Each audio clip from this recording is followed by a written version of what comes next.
नमस्कार मित्रों, हमारा अगला पाठ है बाल राम कथा से लंका विजय। लंका कूच की तैयारियां शुरू हो चुकी थी। सभी तत्पर थे कूच करने के लिए। जाने से पहले सुग्रीव ने वानरों को संबोधित किया युद्ध के बारे में। उन्होंने कहा, युद्ध बहुत भयानक होगा। जो सैनिक नहीं जाना चाहते वो ना जाए। जो शारीरिक और मानसिक रूप से स्वस्थ है वही साथ चले। जो दुर्बल है यही रुक जाए। वानर सेना को युद्ध के नियम बताए गए, रक्षा और आक्रमण के तरीके सिखाए गए। वानर सेना में से कोई भी ऐसा वानर नहीं था जो राम के कार्य के लिए नहीं जाना चाहता हो। सभी बढ़ चढ़कर हिस्सा ले रहे थे। सेना किष्किंधा से दहाड़ती गरजती हुई निकल पड़ी। राम लक्ष्मण सुग्रीव की जय जयकार गूंजने लगी। इस दल का नेतृत्व कर रहे थे सुग्रीव के सेनापति नल। जामवंत और हनुमान सबसे पीछे चल रहे थे। यह भी सेना की रणनीति का हिस्सा था। दिन रात चलकर सेना महेंद्र पर्वत पर डेरा डाला। वही पर्वत जहां से हनुमान ने पहली बार छलांग लगाई थी। पर्वत पर सेना का ध्वज लगा हुआ था। पताकाएं हवा में लहरा रही थी। उधर लंका में खलबली मची हुई थी। राक्षस बेचैन थे। उनके मन में डर था राम की शक्ति को लेकर। जिसका एक दूत लंका में आग लगा सकता है, स्वयं वह कितना शक्तिशाली होगा, यह चर्चा का विषय था। रावण इस बात से अनभिज्ञ था। विभीषण ने ये सारी चर्चाएं सुनी।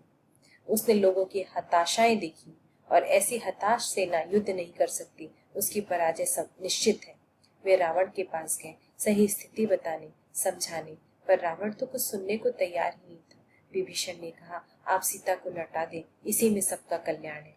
रावण गुस्से में अपने कक्ष से निकल गया सभा के लिए। हाँ, रावण को ये अवश्य ज्ञात था कि राम समुद्र किनारे पहुंच चुके हैं। विभीषण भी रावण के पीछे चल पड़े।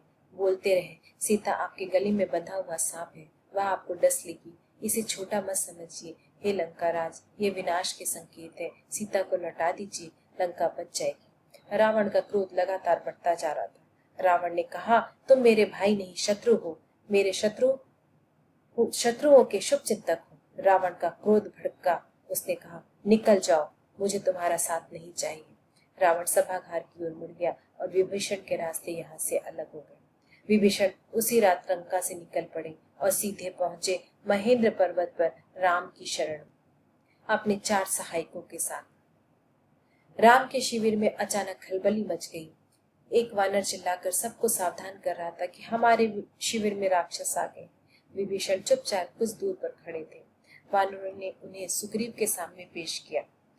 विभीषण ने कहा कि मैं लंका के राजा रावण का छोटा भाई विभीषण हूँ और मैं राम की शरण में आया हूँ। मुझे उनके पास पहुंचा दे। विभीषण के चेहरे पर डर नहीं था, सिर्फ विश्वास था। उनकी शब्दों में षड्यंत्र नहीं था, परंतु सुग्रीव और अंगद को उनकी इस बात पर भरोसा नहीं था। सुग्रीव राम के पास गए। उनके मन में शंका थी। उन्होंने सारी बातें बताई। राम ने कहा, हमें विभीषण को स्वीकार करना चाहिए और वैसे भी शरण में आए हुए व्यक्ति को आदर के साथ लाना चाहिए। उन्हें निराश नहीं करना चाहिए। विभीषण राम के पास पहुंचे। राम ने उनका सत्कार किया, लंका का समाचार पूछा। जल्दी ही विभीषण राम के विश्वास पात्र बन गए। लंका की बहुत सारी जानकारी राम को दी। रावण और उनके योद्धाओं और शक्तियों के बारे में बताया। रावण के विजय प्राप्त करने के लिए बल बुद्धि दोनों की आवश्यकता है। राम ने विभीषण से कहा, विभीषण तुम चिंता मत करो, राक्षस मारे जाएंगे। लंका की राजगद्दी तुम्हारी होगी, भविष्य तुम्हारा है।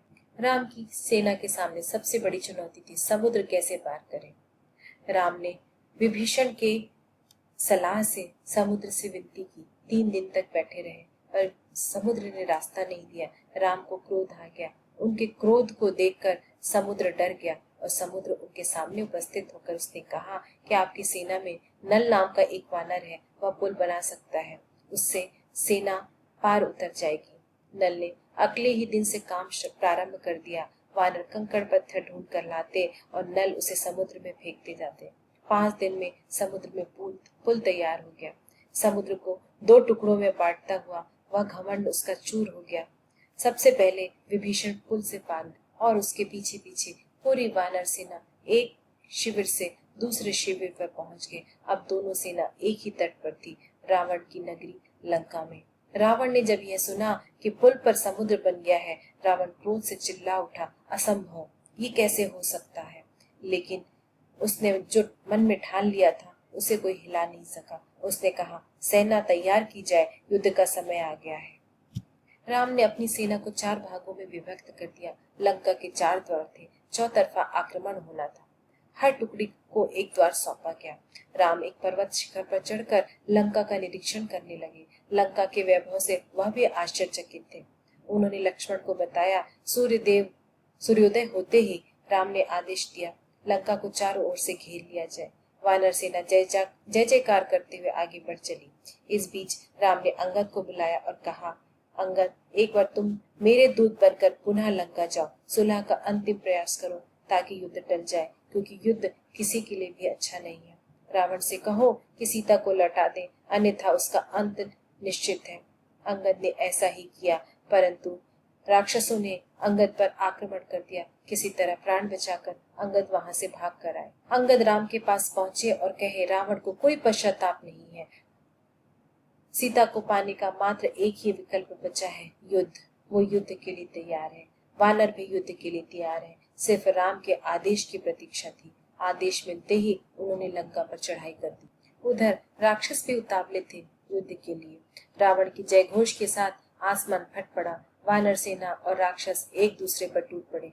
भयानक युद्ध होने लगा। चारों तरफ से हाथियों, घोड़ों की हिलनाहट, रथों की सरसराहट, कोलाहल ही कोलाहल, तलवारें, बाण, यही चारों तरफ दिखाई दे रहे थे। पराक्रमी राक्षस ढेर होते चले जा रहे थे।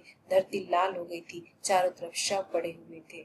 शाम होने को थी। मेघनाथ ने देखा राक्षस सेना पीछे हटने लगी है। उसने अपने सैनिकों को ललकारा, आगे बढ़ो, विजय हमारे करीब है। मेघनाथ ने सेना का नेतृत्व संभाला। राक्षस में एक बार पुनः उत्साह बढ़ गया। मेघनाथ की दृष्टि राम लक्ष्मण पर पड़ी। मेघनाथ छिपकर वार करता था। वह मायावी था, किसी को दिखाई नहीं पड़ता था। उसका एक बाण राम और लक्ष्मण को पड़ा। दोनों मूर्छित होकर गिर पड़े। मेघनाथ को लगा उनकी मृत्यु हो गई है और वह उन्हें वहां पर छोड़कर चला गया। वानर सेना आशंकित थे। राम लक्ष्मण को देखकर विभीषण ने उनका उपचार कराया और उनकी मूर्छा भंग हो गई। अब पुनः वानर सेना हर्ष ध्वनि के साथ अगले दिन के युद्ध के लिए तैयार थी। रावण की सेना के एक एक महाबली मारे जा रहे थे। धूम्राक्ष, अकंपन, प्रजंगा, धुपाक्ष, कुंभ, नरांतक, अतिकाय जैसे बड़े बड़े योद्धा उसके मारे जा रहे थे। ये देखकर रावण घबरा गया, हड़बड़ा उठा। उसने स्वयं कमान संभाली और पहली मुठभेड़ के लिए निकल पड़ा। लक्ष्मण से उसका मुकाबला हुआ, लेकिन राम के एक बाण से उसका मुकुट धरती पर गिर गया। वह लज्जित हुआ, वापस लौट आया। अब उसे राम की शक्ति का एहसास होने लगा था। उसे कुछ रास्ता नहीं सूझा। उसने अपने भाई कुंभकर्ण को जगाया। वह महाबली था। 6 महीने सोता था, 6 महीने जागता। कुंभकर्ण ने युद्ध में बड़ा ही आतंक मचाया। हनुमान और अंगद को भी घायल कर दिया। राम लक्ष्मण ने एक दूसरे को देखा। दोनों भाइयों ने बाणों की वर्षा कर दी। कुंभकर्ण रणभूमि में गिर पड़ा, सो गया सदा के लिए। रावण निराश हो गया। कुंभकर्ण पर उसे बड़ा ही गर्व था। वह उसका दाहिना हाथ था। अब लंका में वीर नहीं बचे थे। लंका अनाथ हो गई थी। तब मेघनाथ ने रावण को सहारा दिया। कहा, मेरे रहते हुए आप चिंता न करें, मुझे युद्ध की अनुमति दें। मैं दोनों भाइयों को मारकर आपके चरणों में रख दूंगा। मेघनाथ और लक्ष्मण का युद्ध हुआ। मेघनाथ पराक्रमी था। उसने एक बार इंद्र को भी परास्त किया था। मेघनाथ की शक्ति से सभी वानर सेना आश्चर्यचकित थे। मेघनाथ को रोक पाना वानर सेना के बस की नहीं थी। वह चक्रवात के समान आगे बढ़ता था, किसी को दिखाई नहीं देता था। जो उसके सामने आता ध्वस्त हो जाता था। वानर सेना राम मेघनाथ की गति और शक्ति दोनों से आश्चर्यचकित थे। उनके मन में निराशा थी। तब लक्ष्मण ने उसे चुनौती दी। दोनों का निशाना अचूक था। बाढ़ हवा में ही टकराते, नष्ट हो जाते। अचानक लक्ष्मण का एक बाण मेघनाथ पर लगा। वह घायल होकर झुक गया। तब लक्ष्मण ने ताबड़तोड़ बाण चलाना शुरू कर दिया। मेघनाथ वापस महल की ओर भागा। लक्ष्मण भी उसके पीछे गए, परंतु उसे रास्ता नहीं मालूम था।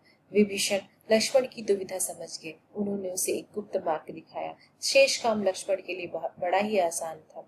मेघनाथ महल के अंदर ही मारा गया। अपने ज्येष्ठ पुत्र की मृत्यु का समाचार सुनते ही रावण विलाप करने लगा। लक्ष्मण के साथ वानर सेना ने भी महल में प्रवेश किया और महल के शस्त्रागार, अनाज भंडार, मुख्य राक्षसों को, मुख्य मार्गों को सभी वानर सेना ने नष्ट कर दिया। अपने ज्येष्ठ पुत्र की मृत्यु के पश्चात रावण की दशा पागलों जैसी हो गई। उसने चिल्लाना शुरू कर दिया, मेरी लंका अनाथ हो गई, इसका अब कोई सहारा नहीं है, मैं स्वयं रण क्षेत्र में जाऊंगा। रावण के पास अब कोई विकल्प नहीं था। युद्ध में वह अकेला बचा था। वह आगे बढ़ा। वानरों को भागते देख लक्ष्मण आगे आए, धनुष बाण लिए रावण के सामने अभेद दीवार बनकर खड़े हो गए। थोड़ी ही देर में विभीषण वहां पहुंचे। विभीषण को देखते ही रावण का क्रोध उबल पड़ा। तो तुम ही हो देशद्रोही और विश्वासघाती, यह कहकर उन्होंने विभीषण पर निशाना साधा। लक्ष्मण ने उन्हें बचाने के लिए उनके बाण को बीच में ही काट दिया। रावण ने पुनः विभीषण पर निशाना साधा। इस बार लक्ष्मण तेजी से विभीषण के सामने आ गए और वह बाण लग गया लक्ष्मण पर। लक्ष्मण मूर्छित होकर गिर पड़े।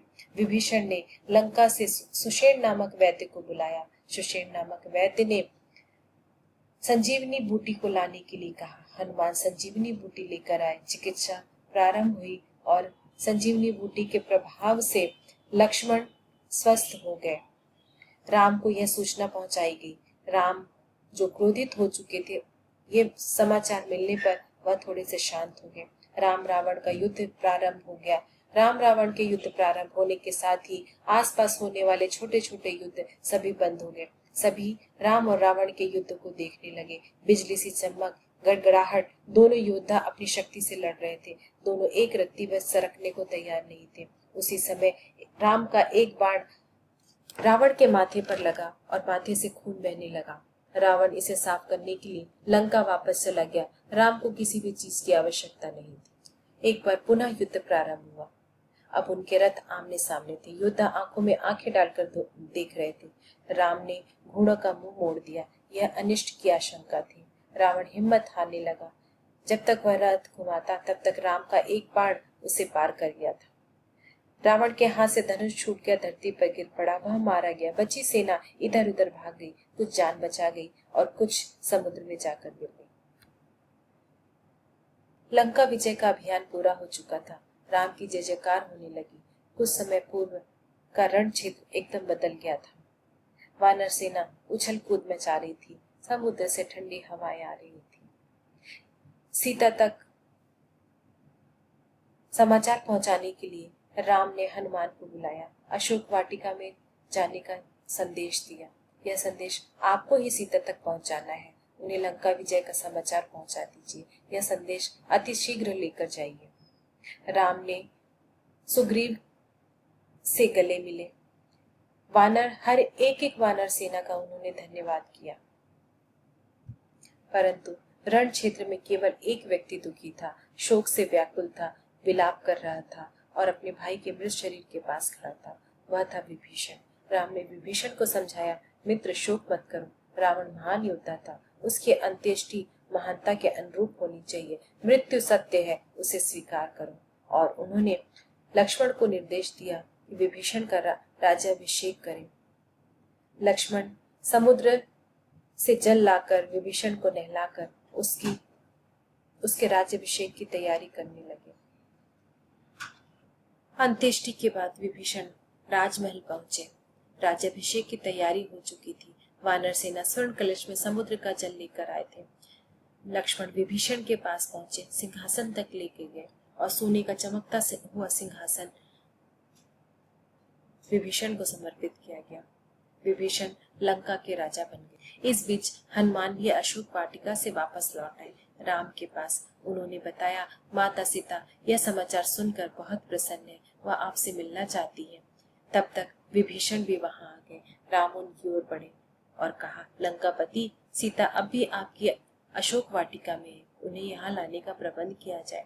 वानर सेना राम के निर्देश को सुनकर उत्साहित हो गई। उत्सुकता उनकी बढ़ गई। सुग्रीव, जामवंत, नल, नील, अंगद सभी को प्रतीक्षा थी सीता को देखने की, क्योंकि हनुमान के अलावा किसी ने सीता को नहीं देखा था। सीता आई तो सबको अपनी कल्पनाओं से अधिक सुंदर लगी, सौम्य, शांत, और 1 वर्ष बाद पति के मिलन का कष्ट सीता की प्रसन्नता में बदल गया था। धन्यवाद बच्चों।